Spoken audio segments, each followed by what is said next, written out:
Hi, as I've shown you before, I am into nature. I'm a mother, um, and one of the loves that I have is politics and everything about politics, everything to do with government, systems, processes, leadership, all that. And that was inspired to me by my father when I was a young girl growing up in East Africa. When I was that young, my dad would come back with the newspaper, Standard, Kenya Times, um, and he would read about different systems. I remember he talked about Russia and their communism, or he would talk about England and their prime minister, or he would talk about India and their forms of government, Pakistan, the Middle East. I remember him telling me why I should be so happy that we can eat bread because in the communist countries, bread is very expensive because it's a rare commodity, right? So that passion grew in me since I was a kid. And as I'm now older and, obviously studied and have a doctorate and just figuring out what I need to do, I know as a woman, like politics is sometimes shone upon when it comes to women, but it's a really expressive way. When I talk, I love to integrate politics into it, and even into sports. For me, politics has led me to loving sports and everything, music, all that. Anyway, so for my series, what I'm going to do is I'm going to start talking about how leaders have affected systems, right? So, understanding, like, for example, I live in America. Right now, the political system is wild, right? This has not been seen in a long time. Every system has always been calm, right?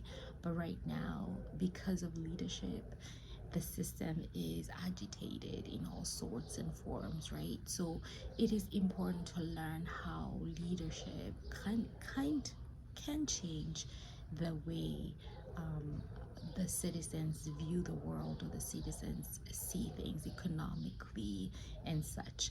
So I'm going to talk about leaders all over, like the classical olden times. I'm going to talk about Genghis Khan. I'm going to talk about Nelson Mandela.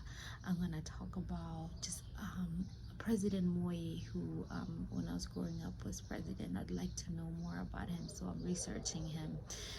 Kenyatta, I'm from Kenya, so I want to be biased about it, but also talk about Kwame Nkrumah, right?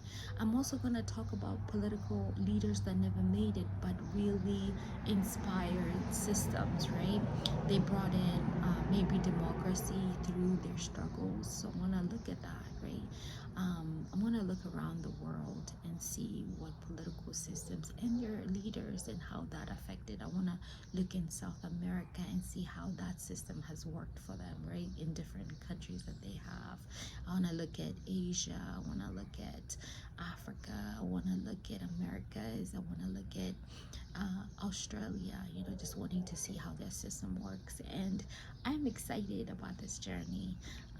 So I think the first topic that I'm going to look at is an old classical leader. Maybe I'm going to look at Cleopatra.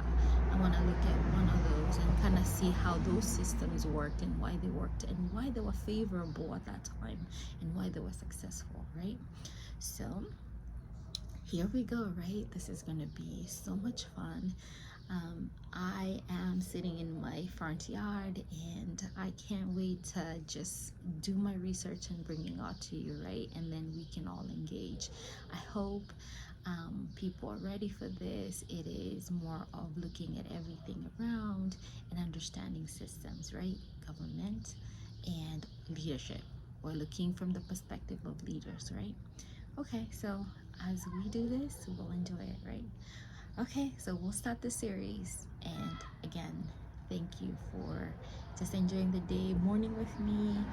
And as I look forward to doing this, please give me ideas, give me ways of looking at systems, because some people are very love this kind of stuff, and maybe you can help me and guide me in like what kind of makes you want me to research.